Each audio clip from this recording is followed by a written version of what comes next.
Expulso quando teve a sua primeira oportunidade em definitivo e hoje falhando em inúmeras tentativas de toque, né, simples na bola. Isso talvez explique muito por que Fernando Henrique não teve tantas oportunidades nessa temporada com a camisa do Cruzeiro. Ou melhor, nem teve oportunidades, né? Agora nessa reta final é que ele acabou tendo 2, 3 oportunidades de entrar, mas já nos minutos finais. E hoje, quando colocou ele em campo com mais tempo de jogo, ele acabou sendo um desastre em campo, né? O Fernando Henrique entrou muito mal na partida. Os dois que estavam em campo, Felipe Machado e Ian Lucas, estavam mal no jogo, né? O Ian Lucas, inclusive, amarelado, correndo o risco de ser expulso.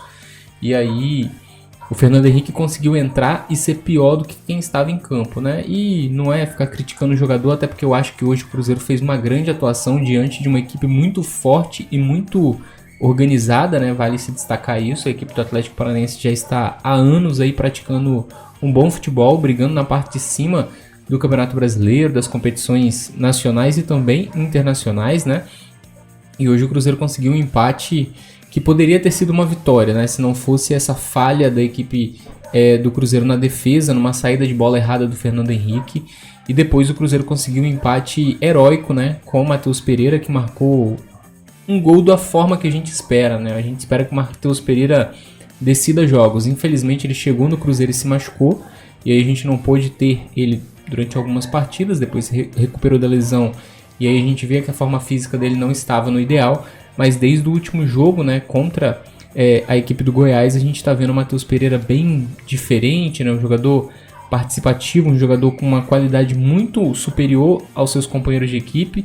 E hoje, como a gente disse, o Cruzeiro jogou muito, não dá pra gente questionar a entrega desse elenco no jogo de hoje. O que a gente vinha pedindo desses jogadores de dedicação, entrega, buscar o resultado, eles tiveram hoje.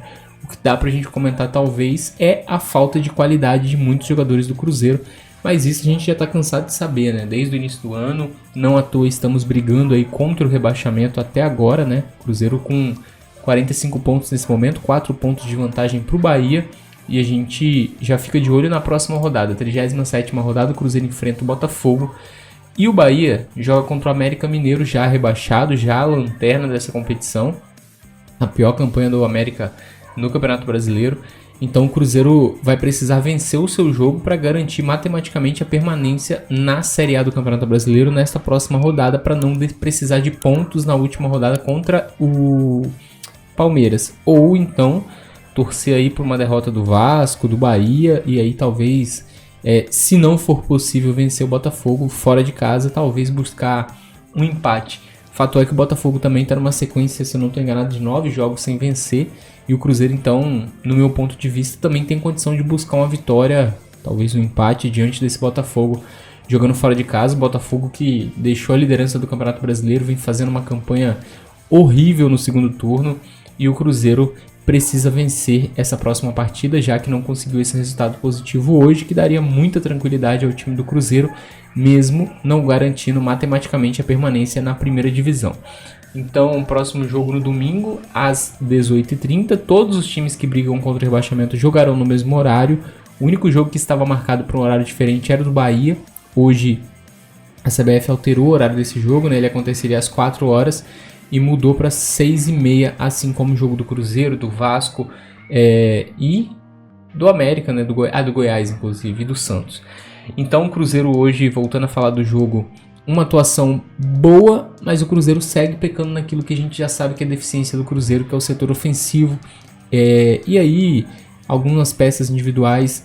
Hoje o Bruno Rodrigues acabou desperdiçando um pênalti também, que poderia ter sido uma grande oportunidade para o Cruzeiro.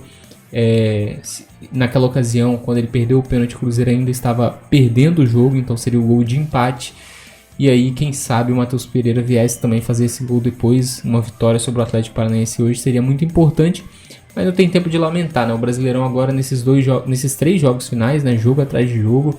O Cruzeiro joga agora no domingo e depois já no meio de semana de novo, finalizando a sua participação no Brasileirão.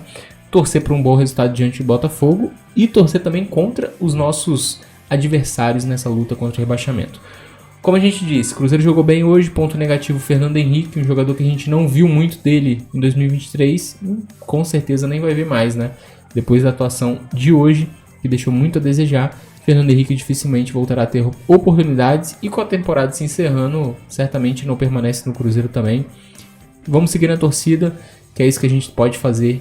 E agora, provavelmente também esse jogo de hoje foi o último com torcedores, né? Diante do Palmeiras, provavelmente o STJD já terá julgado, já que o julgamento acontece na segunda, e o Cruzeiro não vai poder receber o seu torcedor, pelo menos é o que deve acontecer. Esse foi o nosso pós-jogo, se inscreve aí no canal, deixe o seu comentário falando o que você achou do jogo também, se inscreva no canal e até a próxima.